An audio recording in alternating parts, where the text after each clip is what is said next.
Là, ce qu'il faut comprendre dans la richesse, c'est qu'il faut d'abord chercher à développer quelque chose qui sied à ta propre personne et qui te rend heureux et qui te plaît de faire, même quand tu sens qu'on ne cherche pas à te payer, qu'on ne t'observe pas, on t'aime pas.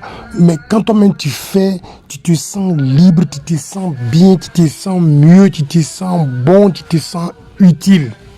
Utile surtout.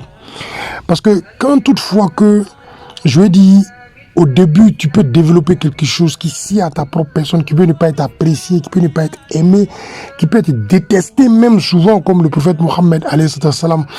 Mais quand tu sens que c'est ce qu'il faut, c'est ce qui rend ton cœur en paix, évite d'écouter l'extérieur parce qu'il va t'embrouiller, il ne va pas te permettre d'aller de l'avant et il va te couper, il va te rendre frustré, il va te rendre amer, jaloux, égoïste, il va te rendre amer dans la vie et tu seras plus utile à la société.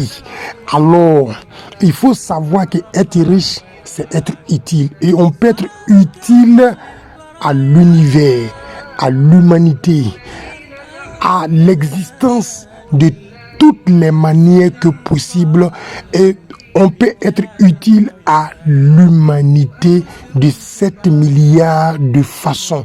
Donc il y a 7 milliards de façons d'être riche, et si tu sais les développer en ce qui te sied à ta propre personne, tu seras celui-là qui sera utile. Et quand tu seras utile, tu seras heureux. Et quand tu seras heureux, tu pourras développer la richesse.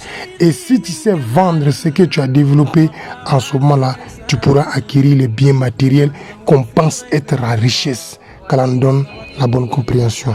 Wassalamu alaikum.